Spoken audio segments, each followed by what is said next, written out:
Hello, ladies. It's Marie. Happy New Year. I haven't seen you or talked to you since I think Christmas Eve. Happy 2021. It's gotten off to a rocky start, but I think we're on the upswing. This is a year of change, it's a year of transition. There's a lot going on in the world and in our country if you're in the US. And it's a time for us to be hopeful. Okay. And what I wanted to say more than anything is I wanted to talk about the word of the year. And this year and last, we did it a little different in that, excuse me, we are picking a word that we want to embrace this year and embody this year, but we're also picking a word that we want to leave behind. Last year, my word to embrace was joy, and my word to leave behind was expectations. Because I found that I had in the areas that I would get triggered or disappointed or get in a funk was usually set or a fight, argument. I wouldn't say fight with, with people would be, or feisty is probably more the right way to say it for me because I'm not really a fighter. Anyways, when I any of those things would happen, I would go back and think about like what caused this, what's going on, and it usually was an expectation not met. And the dangerous thing about expectations is the other person doesn't know them. You have them in your head, and if they don't know them, how can they meet them? So I really knew that that wasn't serving me anymore, and I really worked hard this year to this past year to really not live in expectations and more like be in a state of curiosity, which is how I shifted out of expectations. I still fall into expectations every once in a while. I'm better at articulating my needs, which helps me bypass getting disappointed on unmet expectations because I'm talking about what I need more, which is really what's behind expectations. It's just so much simpler just to ask for what you need. And in terms of joy, now this sounds funny. I'm a happy person. I enjoy my life. It's gotten easier and easier for me to have happy times and joy when I changed the way I was approaching my work and life through all the work I did and what I teach women in our Team Week program. Really helps you access your higher levels of energy and of course be in more higher states of being, and joy is the door is open to joy. However, I recognize that I have always been a hard worker. I work in my life, and I don't mean crazy busy work. I mean that I give my 110% on anything I do. I don't care what it is. And cleaning my closet, whatever it is. That's just like the way I approach things. And I tend to be a person that likes to get things done. And then I'll go and do X, Y, and Z. And I've really worked every month at trying different things to shift that in my life and ease up a little. And also, I realized later in the year, actually, I was building, this work is really about building blocks. It's not a linear process. It's one step forward, two steps back. All of a sudden, one day, everything clicks, and you're like, I think I'm really changed, or I just feel lighter and I don't know why.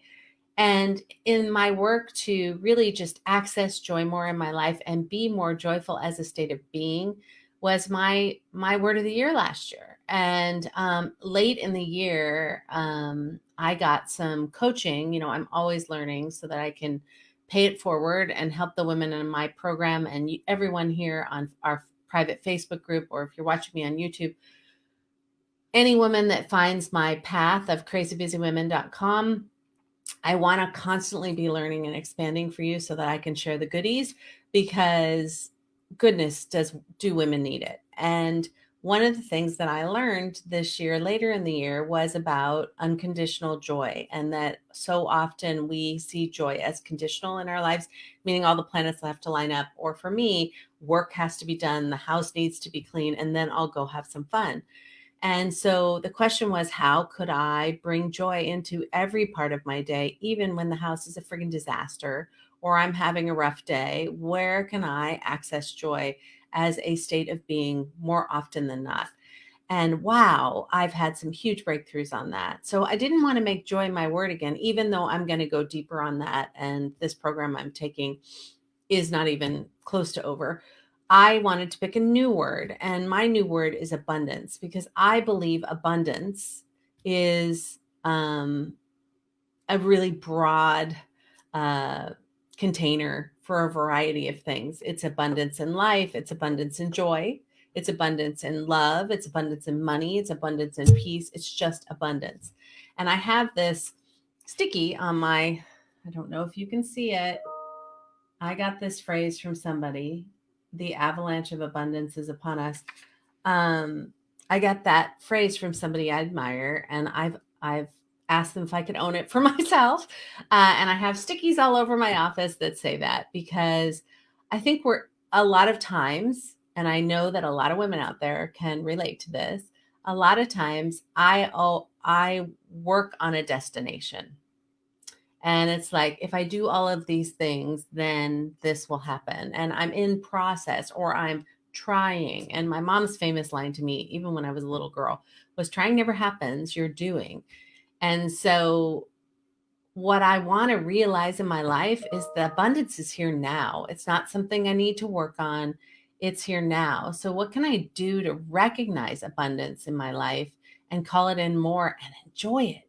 Because it's here every day, and it's not on its way. It is upon me. And I really am going to seed that this year for me, is looking at all the abundance I have in my life and calling in even more, but that I have it now. It's not, this is my year. I'm going to get abundance. And a lot of times people think abundance just means money. I mean abundance in all its categories: abundance of joy, love, money, peace. All of the things that I desire are here now, and I'm so grateful for them, and I'm calling in and manifesting more. So I've picked abundance as my word for the year. And through my process last year of really deepening in joy, I learned a lot about myself. And I learned I'm a pusher, not of drugs. I am a pusher. I push to make things happen. I effort everything. That's how I was taught. That's how I used to live all the time. Push, push, push, make things happen, make things happen, make things happen. And if I took my foot off the gas pedal, then it's on the brake. And there's no two possibilities. It's either on the gas pedal and pushing, or it's on brake and stopped and no progress made. And I am going to eradicate, I love that word, that belief, because that is not true. There are a variety of roads to what you want, and doesn't have to include efforting and pushing. So I am going to be in ease and flow this year, and really leave behind the process and practice of pushing and efforting. Some people call it hustle, but pushing is the word that keeps on coming to mind. I'm going to leave that behind. So here's what I want you to do. And some people have already done it. I've seen some really good ones. Leaving behind perfectionism and embracing creativity. Somebody's word for the year is transitions, because they're going through a lot of changes. Somebody is embracing joy and leaving behind expectations, just like me last year, because they're, by the way, we're all part of this crazy busy women community because we have a lot in common. So feel free to hijack anybody else's, but put your hand on your heart and see if it's really the right thing. What are the things that you're just ready to give up? Like, you're tired of doing? Like, I'm going to give you some examples. Comparison. Aren't you sick of comparing yourself to other people? Aren't you sick of worrying about what other people are thinking about you? Making up stories about that? Don't you want more, I don't know, flow in your life? Maybe you want, one of my clients' word for the year is flow, and I love it. So the reason picking a word for the year is important is we need guiding lights in our life. I want to be one for you, but you need a destination. Like a pilot, you can fly around and you're going to run out of gas and not get anywhere. And you may look at some beautiful scenery out the window along the way, but I'd rather have you see and enjoy the beautiful scenery along the way and still get to your destination. I want you to do both. And so we have to have a destination. And so I want you to embrace and embody a word this year that's really meaningful to you, and give up something that is getting in your way of having true joy and freedom in your life, and peace in your life, and contentment in your life, and power in your life. Uh, so I want you to think about it. I want you to declare it. And this isn't just like, I'll type it in the post because I want to be a good student or participant, and then I'll just leave it behind. No, we need to anchor it. So you have to put this word somewhere. Like I have my stickies around about abundance. You have to put these. I don't want you to give life to the word that you're giving up, but I want you to give a lot of life to the word you're embodying. And so, but you also need to have monthly check-ins on how you're doing on that. So we also ask you to pick a word of the month. And the word of the month is part of your journey to getting you to the word of the year, if that makes sense. So, the word of the month could be, for me, next week is acceptance, or next month is acceptance or surrender, because I think that that will help me really embrace abundance in my life. So this isn't just like, hey, I want engagement, pick a word for the year. This is really important stuff. It's living in intention, putting stakes in the ground about what you want to happen in your life, not just letting life happen to you. You being advocate for your life, not letting life happen to you. And so often, crazy busy women are guided by and pulled in multiple directions through other people's needs and desires, other people's, your own responsibility, not disappointing people. And that gets you like in this tug of war of pleasing and not grounded in yourself and what you want out of your life versus pleasing and producing and giving to everybody else, but literally planted firmly on the ground in what I want for my life this year, not just giving away all the goodies to everybody else. I get them too. So I really would like you to do this work. It's super important, and and I want you to take some quiet time if you haven't already and think about it. And then just like, talk to yourself or trust your intuition. Does that feel emotionally charged? Does it feel like a good one? Is it enough? And guess what? You can edit and change it if it doesn't. There's no penalties for March going, you know what? That word is just not working for me. I'm going to change another one. Like, we're not about perfection here, people. We're about in process, in action. Okay. So please, please, please do that. Please post it. I want you to pick a word for the year that you're going to embody and embrace. And then I want you to pick a word you're willing to leave behind that's getting in your way. Okay. So again, mine is abundance, which is abundance and love, joy, money, peace, all of the above. And my word that I'm giving up is pushing or efforting or whatever you want to call it. Because it's not serving me. And I want to find a different way to accomplish things in my life without pushing, and have ease and flow and see what the results are in my world by not pushing all the time, still getting things done, but it's a mindset. It's a mindset that I want to shift. So I want you to think about it, because we're all here to grow. We're all here to learn. We're all here to evolve. And, if you're new to me and you come across me for the first time this year, or you're just coming back into the community and paying attention again, let me just tell you why I did this. Okay. I created crazybusywomen.com because I used to be one.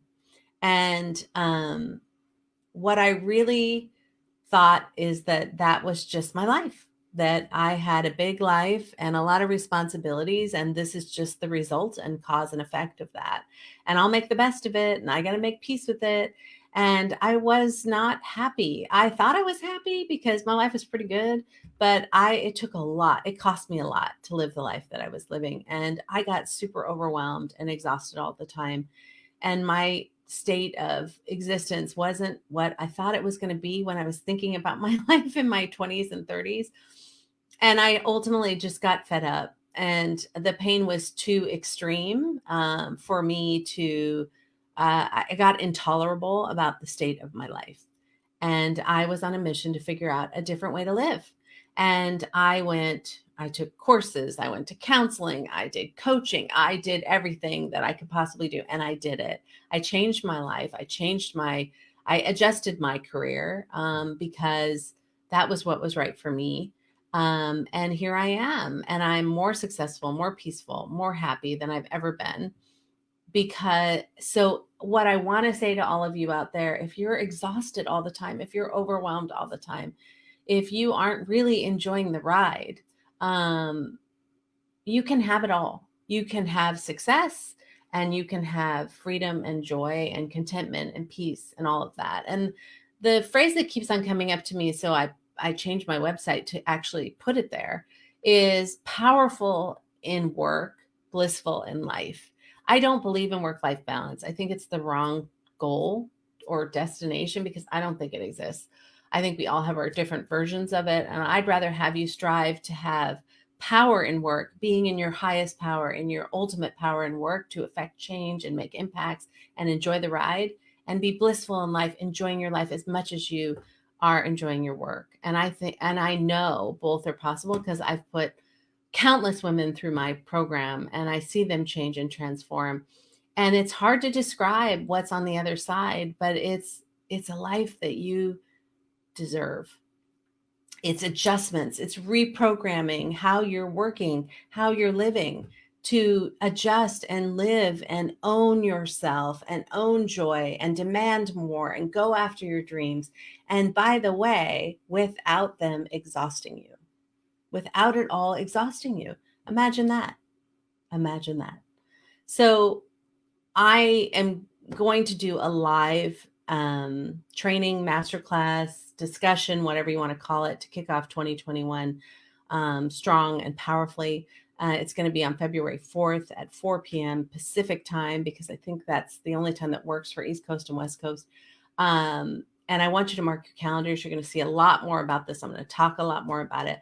But I really am about building a stronger and bigger community this year. I am on a mission to change women's existence to being more joyful and happy and less exhausted and overwhelmed. That's my mission, because I know so many friends and I know so many amazing women who are in their heads, beating themselves up, doubting themselves, stretched too thin, exhausted, and feel like they're not doing anything right and they're doing everything right. They just need to change the way they're approaching their work and life. I know how to do that. And I have a practical, pragmatic 10-week program that can make it happen, and it changes your life forever. And I was talking to a client the other day and she was saying, God, if I only knew this in my early 30s, what would my life look like? And I say that all the time for myself too. But you know what? We got one life to live. It's never too late to have the life you want. And I really want you to have it. And it begins with picking a word of the year and getting in practice to set intentions for yourself. So that is my 2021 kickoff. Let's do this. Word up, people, word up. Let's pick words. Let's have guideposts, guiding lights, and let's do this. Okay. And stay tuned for more information on that February 4th live event. Bye. Happy New Year.